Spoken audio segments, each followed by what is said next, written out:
আজকে এমন একটি ঘটনা আপনাদের সামনে বলবো যা শুনলে আপনারা অবাক হবেন। হাসান বসরি রহমতুল্লাহ আলাইহির নাম আপনারা শুনেছেন।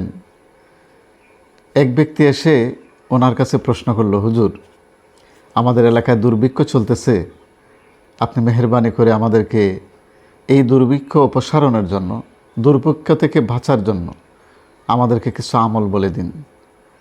তিনি ওই লোকটাকে বললেন, তুমি বেশি বেশি ইস্তেগফার করো, আস্তাগফিরুল্লাহ পড়ো, আস্তাগফিরুল্লাহ পড়ো, নিজের গুনার জন্য আল্লাহর কাছে তওবা করো। এই লোকটি চলে যাওয়ার পরে আরেক ব্যক্তি আসলো।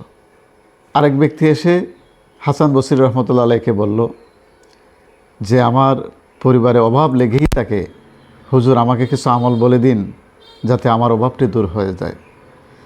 হাসান বসরি রহমতুল্লাহ আলাইহি এই লোকটাকেও বললেন, তুমি বেশি বেশি করে আস্তাগফিরুল্লাহ পড়ো, তুমি বেশি বেশি ইস্তেগফার করো, আস্তাগফিরুল্লাহ পড়ো, আস্তাগফিরুল্লাহ পড়ো, ইনশাআল্লাহ আল্লাহ পাক রব্বুল আলামিন তোমার অভাব অনটন দারিদ্রতা দূর করে দিবেন। এই লোকটি চলে যাওয়ার পরে আরেকজন লোক আসলো। সে এসে বলল যে হুজুর, আমার তো সন্তান হয় না, আপনি মেহেরবানি করে এমন কিছু আমল বলে দিন যাতে আমার সন্তান হয়।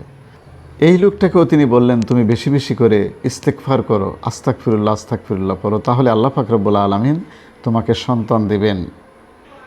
চতুর্থ আরেকটি ব্যক্তি এসে বলল, হুজুর, আমার বাগানের ফসল নষ্ট হয়ে যাচ্ছে, জমিনের ফসল নষ্ট হয়ে যাচ্ছে, বৃষ্টি নেই, আপনি মেহেরবানি করে আমাদেরকে বৃষ্টির ব্যবস্থা করুন, আমাদেরকে কিছু আমল বলে দিন যাতে আল্লাহ পাক রব্বুল আলামিন আমাদেরকে রহমতের বৃষ্টি দেন। ওই চতুর্থ ব্যক্তিকেও হাসান বসরি রহমতুল্লাহ আলাইহি একই আমল শিখিয়ে দিলেন, তুমি বেশি বেশি করে ইস্তেগফার করো, ইনশাআল্লাহ আল্লাহ পাক রব্বুল আলামিন তোমাদেরকে রহমতের বৃষ্টি দিবেন। সুবহানাল্লাহ। চার ব্যক্তি চারটি সমস্যা নিয়ে প্রশ্ন করল, জবাব দিলেন একটি, ইস্তেগফার করো, ইস্তেগফার করো, বেশি বেশি করে ইস্তেগফার করো। তখন এক ব্যক্তি হাসান বসরি রহমতুল্লাহ আলাইহিকে বলল, হুজুর, আপনার কাছে চারজন ব্যক্তি চারটি সমস্যা নিয়ে সমাধান চাইল, আপনি সমাধান দিলেন একটি, শুধু ইস্তেগফার করো, ইস্তেগফার করো, কারণটা কি? তখন হাসান বসরি রহমতুল্লাহ আলাইহি বলেন যে এই কথাটা আমার মন গড়া আমি বলিনি। আল্লাহ পাক রব্বুল আলামিন সূরা নূহের 10 থেকে 12 নম্বর আয়াতে এই চারটি সমস্যার সমাধান দিয়ে কোরআনের আয়াত নাজিল করেছেন। যে আয়াতে আল্লাহ পাক রব্বুল আলামিন বলছেন যে কেউ যদি বেশি বেশি করে ইস্তেগফার করে তো আল্লাহ পাক রব্বুল আলামিন তার জীবনের সমস্ত গুনাহ মাফ করে দেন। তিনি হচ্ছেন গাফফার। আল্লাহ যাকে মাফ করে দিবেন তার জন্য রহমতের বৃষ্টি নাজিল করবেন, তার অভাব অনটন দূর করে দিবেন, তার সন্তানের ব্যবস্থা করবেন, সন্তান দিয়ে তাকে সাহায্য করবেন, এবং রহমতের বৃষ্টি যখন নাজিল হবে তখন নদী নালা খাল বিলের প্রবাহ ঠিক থাকবে, জমিনের ফসল উৎপন্ন হবে।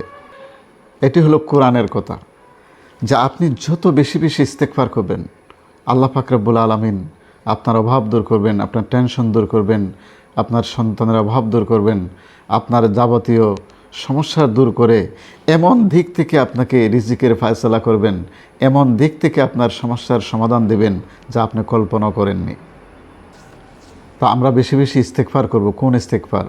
আমরা আস্তাগফিরুল্লাহ আস্তাগফিরুল্লাহ আস্তাগফিরুল্লাহ এটিও পড়তে পারি, অথবা পড়তে পারি আস্তাগফিরুল্লাহ আল্লাযী রাব্বি মিন কুল্লি যামবিন ওয়া আতুবু ইলাইহি লা হাওলা ওয়ালা কুওয়াতা ইল্লা বিল্লাহিল আলিয়্যিল আযীম, অথবা পড়তে পারি সুবহানাল্লাহি ওয়া বিহামদিহি আস্তাগফিরুল্লাহ ওয়া আতুবু ইলাইহি।